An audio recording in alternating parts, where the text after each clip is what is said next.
4세기에 사막의 수도사라 불리던 아빠 미오스라고 하는 수도사가 있었습니다. 하루는 이 미오스 수도사에게 한 청년이 찾아와서 이런 질문을 했습니다. 수도사님, 하나님께서는 정말 죄인들을 용서하실까요? 아마도 이 청년은 남에게 쉽게 털어놓을 수 없는 큰 죄를 짓고 괴로워하다가 도저히 견딜 수 없어서 수도사를 찾아왔을 것입니다. 청년은 자신이 저지른 죄가 너무 악랄해서 하나님께서도 용서하시지 않을지 모른다 하는 그런 부정적인 생각에 짓눌려 있었던 것으로 보입니다. 그의 심리 상태를 나름대로 파악한 수도사가 청년에게 대묻습니다. 이복의 젊은이, 자네는 외투가 찢어졌을 때 어떻게 하는가? 더 이상 입을 수 없다 판단해서 내다 버려버리는가? 청년은 수도사의 말에 어이가 없다는 표정을 지으며, 아니, 값비싼 외투를 조금 찢어졌다고 해서 어떻게 버릴 수 있겠습니까? 찢어진 곳을 기워서 다시 입어야지요. 그렇게 대답을 했습니다.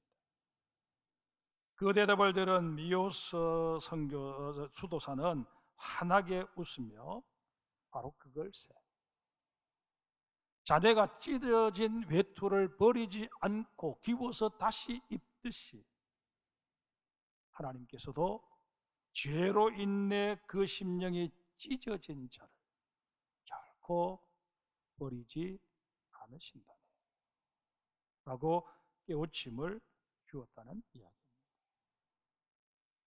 오늘 우리가 읽은 요나서는 죄로 인해 그 마음이 찢어질 대로 찢어진 자들을 결코 버리지 아니하시고 꿰매어 주시고 용서하여 주시는 하나님의 사랑을 극명하게 드러내 보여주는 책 가운데 하나입니다.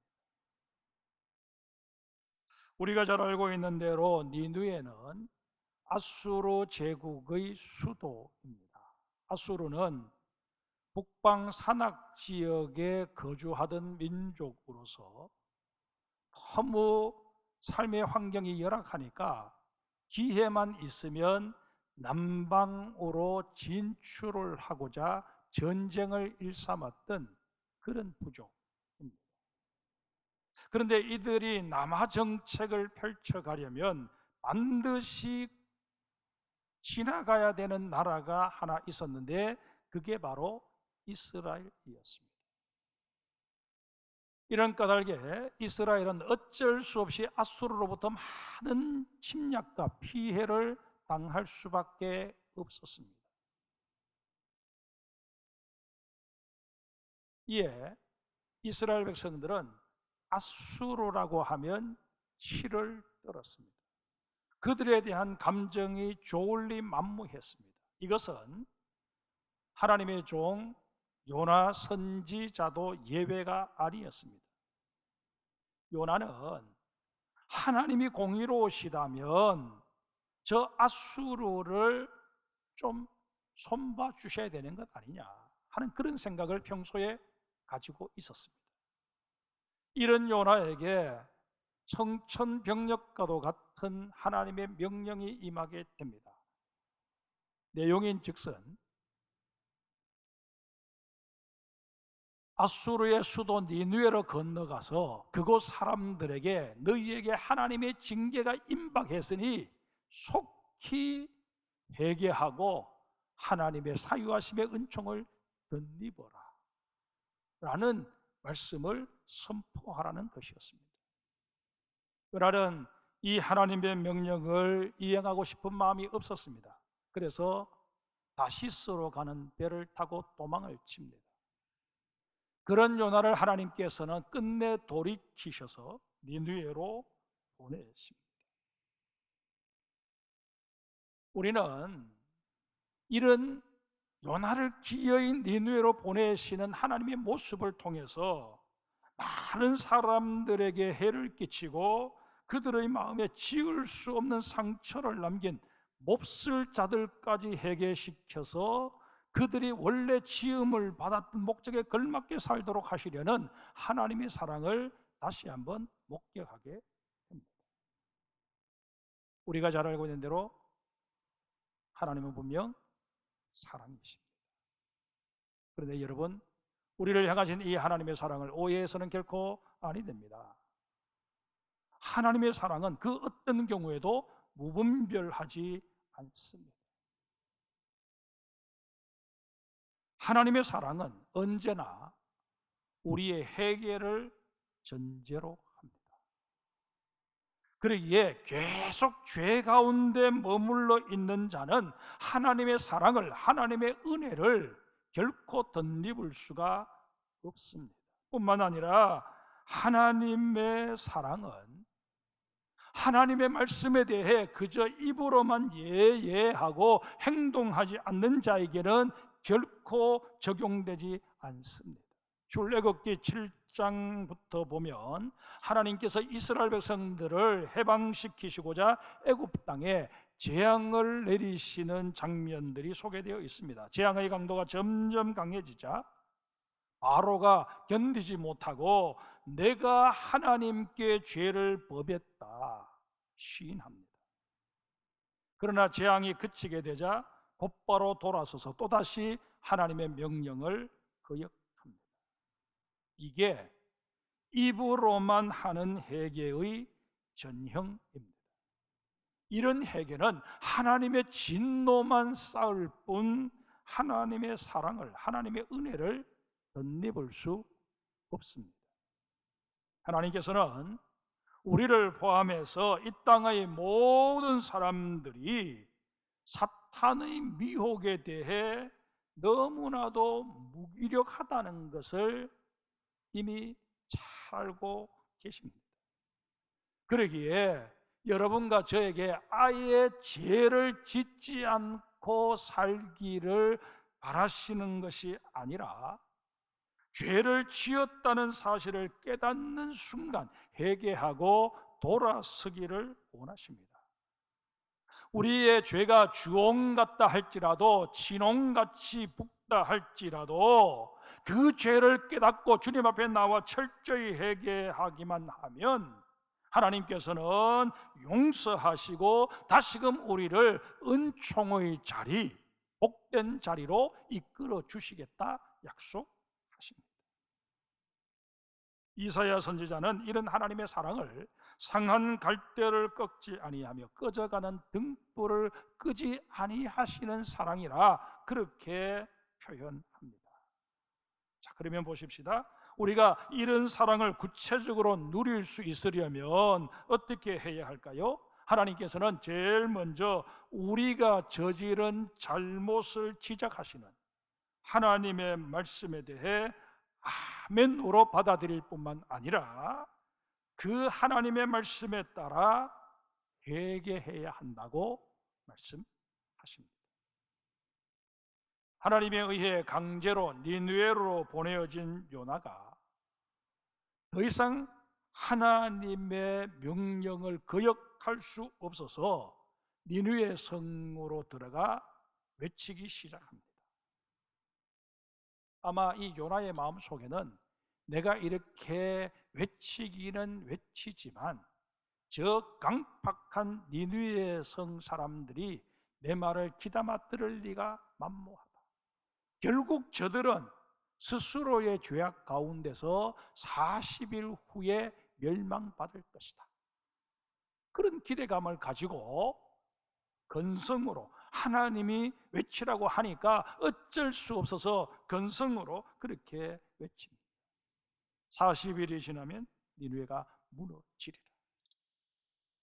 그런데 이 요나의 외침에 니느웨 성 사람들이 어떤 반응을 보입니까? 어디서 굴러온 말뼈다귀 같은 놈이 말 같지도 않은 말을 떠들어대느냐고 그를 향해서 돌팔매질을 하고 멱살잡이를 하고 적대시했습니까? 아니면 그 소문을 들은 왕이 군사를 풀어서 그를 잡아들여 치도곤을 낸 후에 옥에 가두어 버렸습니까? 전혀 그러지 않았습니다. 5절을 보십시다. 니느웨 사람들이 하나님을 믿고 금식을 선포하고 높고 낮은 자를 막론하고 굵은 베옷을 입은지라. 어떻게 이런 일이 일어나게 된 것일까요? 하나님께서 보내신 선지자 요나의 말을 니느웨 성 사람들이 100% 인정하고 받아들였기 때문입니다. 혹자는 우리가 하나님의 말씀을 인정하고 받아들이는 데는 4단계가 필요하다고 말합니다. 그 첫 번째가 하나님의 말씀을 일단 환영해야 한다는 것입니다. 니느웨 성 사람들을 주목해 보십시다. 그들에게 하나님의 메시지가 들려지는 순간 이들은 그간 자신들이 이스라엘을 위시해서 주변 나라들에게 저지른 흉악무도한 죄를 떠올렸습니다. 이런 죄를 진 우리들이기 때문에 40일째 되는 날 니느웨 성이 무너지게 된다 하는 이 메시지에 귀가 번쩍 열린 것입니다. 들어서 결코 유쾌하지 못한 그런 메시지였음에도 불구하고 니느웨 성 사람들은 그 메시지를 접수했다는 것입니다. 두 번째 단계는 말씀의 요구에 순순히 응하는 것입니다. 니느웨 성 사람들에게 요나가 외친 말이 무엇이었습니까? 회개하라는 것이었습니다. 이 요나의 요구에 따라 니느웨 성 사람들은 순순히 회개를 했습니다. 세 번째 단계는 말씀에 순응하는 정도가 아니라 그 속에 담겨져 있는 의미까지 헤아려 적극적으로 능동적으로 반응을 보이는 것입니다. 니느웨 성 사람들은 요나가 회개를 하려면 어떻게 해야 된다 구체적으로 가르쳐주지 않았음에도 불구하고 스스로 알아서 굵은 베옷으로 갈아입고 제 위에 앉았습니다. 식음도 전폐했습니다. 자신들이 동원할 수 있는 모든 방법을 동원해서 자신들의 죄를 하나님 앞에 고백하기에 이른 것입니다. 네 번째 단계는 말씀을 삶에 적용하는 것입니다. 왕은 자신과 고관 대적들은 물론이고 온 니느웨 성 사람들이 다 회개하며 금식할 것을 명합니다. 자신들의 회개가 머릿속으로만 생각하는 피상적인 것이 되지 않고 구체적인 행위로 표현되도록 한 것입니다. 과거 우리로 인해서 수많은 사람들이 고통을 받았고 어려움을 겪었으니 이제 우리도 스스로를 고통 속으로 몰아넣어서 하나님 앞에 우리가 진심으로 회개하고 있음을 보여야 한다. 그런 판단을 한 것입니다. 20세기 위대한 기독교 변증론자 가운데 한 사람인 C.S. 루이스는 진정한 그리스도인이라면 마음속에 있는 더러운 것들을 주의 깊게 그리고 끊임없이 냄새 맡을 수 있어야 한다라고 했습니다. 무슨 말일까요? 우리를 향해 의인은 없나니 하나도 없으며 깨닫는 자도 없고 하나님을 찾는 자도 없고 다 치우쳐 함께 무익하게 되고 선을 행하는 자는 없나니 하나도 없도다 라고 말씀하신 로마서 3장 10절 이하의 말씀이나 모든 사람이 죄를 범하였음에 하나님의 영광에 이르지 못한다 라는 로마서 3장 23절의 말씀처럼 우리 인간들을 평가절하하고 형편없는 존재라고 고발하고 지적하는 이런 성경 말씀들에 대해서도 기꺼이 아멘할 수 있어야 한다는 것입니다. 뿐만 아니라 오호라 나는 공고한 사람이로다 이 사망의 몸에서 누가 나를 건져내랴 탄식했던 바울처럼 우리도 우리의 실존이 어떠한지 제대로 성찰할 수 있어야 한다는 것입니다.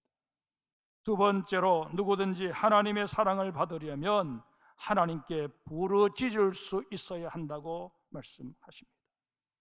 본문 8절에 보면 아수르 왕이 백성들에게 조서를 내려 힘써 하나님께 부르짖으라 명합니다. 여기서 부르짖다에 해당하는 히브리어가 카라인데 간구하다라는 뜻을 내포하고 있습니다. 우리가 하나님의 사랑을 덧입길 간절히 바랄진데 무엇을 간구해야 할까요? 무엇을 먹을까, 무엇을 마실까, 무엇을 입을까, 우리의 육신과 관련된 이런 것들이 여러분 하나님의 은혜라고 생각하십니까? 물론 그것도 하나님의 은혜일 수 있습니다. 그러나 우리가 추구해야 될 궁극적인 하나님의 은혜는 바로 구원입니다. 여러분과 제가 주님 앞에 간절히 사모하며 기도해야 할 것은 바로 구원의 은총이라는 것입니다. 여러분, 하나님의 사랑이 가장 극대화되고 하나님의 사랑이 완성된 것이 무엇이냐? 우리의 구원이 온전히 성취되는 것입니다. 그래서 말씀을 드리면 우리는 하나님께 우리 죄를 용서해 주시고 우리를 사망의 음침한 골짜기에서 구해 주실 뿐만 아니라 천국으로 우리의 걸음을 인도해 주시기를 간구해야 된다는 것입니다. 그러면 보십시다. 우리가 이런 중요한 문제, 인생의 궁극적인 그런 문제를 간구함에 있어서 어찌 조용히 기도할 수 있겠으며 체면 운운할 수 있겠습니까? 간혹 보면 부르짖어 기도하는 것을 천박하게 여기는 사람들이 있습니다. 아닙니다. 성경에 보면 분명히 부르짖어 기도하라고 말씀하고 있습니다. 물론 예수님 당시 바리새인들처럼 주변을 의식한 나머지 자신을 드러내기 위해서 큰 소리로 기도한다면 이것은 천박한 기도가 될 가능성이 높습니다. 하지만 하나님의 도우심이 아니고서는 나는 아무것도 할 수 없으며 하나님의 인도하심이 없고서는 단 한 걸음도 내디딜 수 없다는 그런 깨달음 속에서 절박함을 가지고 하나님 앞에 부르짖어 기도하는 것, 이것은 성경적인 기도요 하나님이 기뻐하신 기도임을 아셔야 합니다. 다윗은 시편 86편 7절에서 나의 환난 날에 내가 주께 부르짖으리니 주께서 내게 응답하시리이다 고백합니다.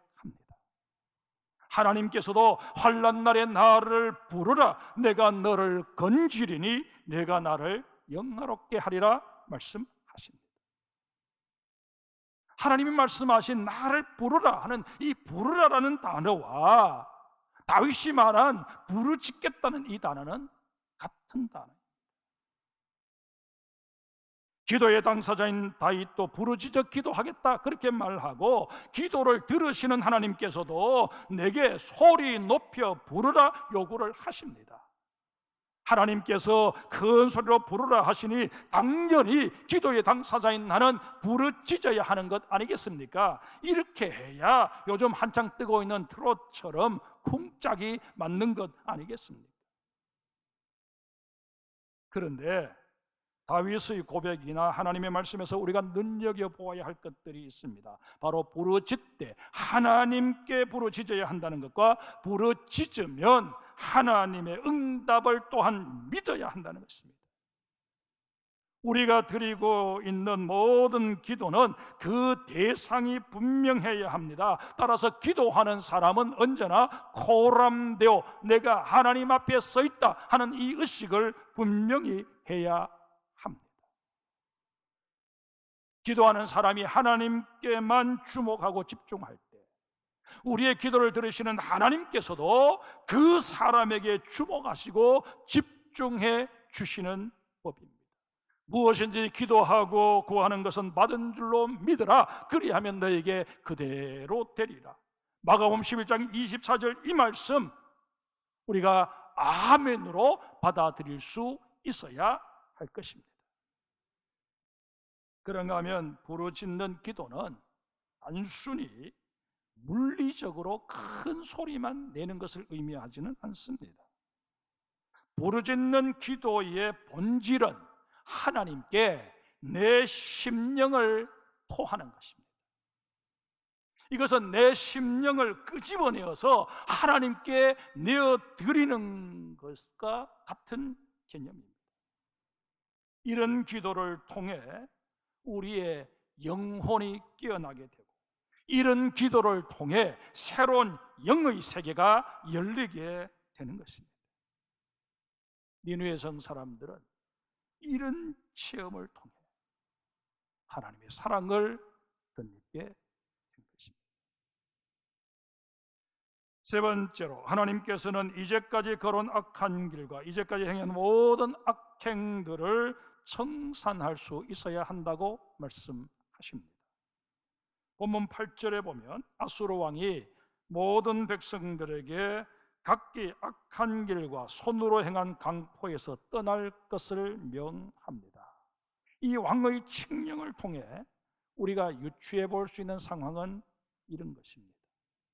요나가 전하는 말씀을 니느웨 성 사람들이 듣고 아멘으로 수용하며 심령을 토하는 회개의 기도를 드리게 되자 성령님의 역사가 일어나기 시작합니다. 성령님께서는 니느웨 성 사람들에게 진정한 회개란 입술로만 죄를 고백하고 그쳐버리는 것이 아니라 너희의 삶에서 버려야 할 것 과감하게 버리고 수정해야 할 것 서둘러 수정하는 것이다. 그렇게 깨우쳐 주셨다는 것입니다. 성도 여러분, 성령님의 역사로 삶이 청산되고 수정된다는 것이 구체적으로 어떤 것일까요? 가치관이 바뀌고 삶의 우선순위가 다시 설정되며 죄를 내 속에 담아두는 것 자체를 수치스럽게 여기는 것을 의미합니다. 그런가 하면 또다시 죄의 자리로 돌아가는 것을 죽기보다 싫어하게 되는 것을 말합니다. 누구를 탓할 것이 아니라 바로 내가 하나님 앞에 제대로 기도하지 못한 연고입니다. 주님 앞에 고백하며 주님 앞에 무릎 꿇는 우리 모두가 되어야 할 것입니다. 코로나로 인해 야기된 온갖 고통과 갈등들이 이 땅을 뒤덮고 있습니다. 이 모든 것들이 이제 눈 녹듯 사라지고 다시금 이해와 간용, 사랑과 배려가 넘쳐나는 그런 나라로 회복시켜 가야 될 당사자가 누구겠습니까? 하나님의 부르심을 받은 우리 그리스도인들 아니겠습니까? 이를 위해 우리가 해야 할 일이 무엇일까요? 바로 금식하며 기도하는 일입니다. 내일부터 시작되는 릴레이 금식 기도에 우리 장성교회 성도들은 한 번도 빠짐없이 참여해 주시기를 간곡히 부탁을 드립니다. 하나님께서 우리의 기도에 응답하여 주실 뿐만 아니라 금식하며 기도하는 우리에게 하나님의 사랑을 구체적으로 체험시켜 주실 줄 믿습니다. 음식물을 섭취하지 않음으로 인해 단순히 장을 비우는 것이 아니라 내 심령을 죽게 토함으로 내 영혼을 비우는 여러분과 제가 되어야 할 것입니다. 정말 이 민족을, 우리 사회를, 우리 가정을, 나를 얽어매고 있는 흉악의 결박과 멍에의 끈을 풀고자 우리가 금식하며 엎드릴 때 성령님, 우리를 새로이 피조하여 이 코로나 시대를 능히 이겨내게 하실 뿐만 아니라 코로나 이 팬데믹 사태 이후에 한국 교회를 새롭게 재건해가는 그 일에 우리를 도구로 사용하여 주실 줄 믿습니다. 지금은 기도하며 준비해야 할 때입니다. 이 사실을 명심하고 주님의 은혜 사모하며 이번 한 주간 정말 하나님과 다시 한번 우리 승부수를 거는 그런 기회가 될 수 있기를 주님의 이름으로 축복합니다.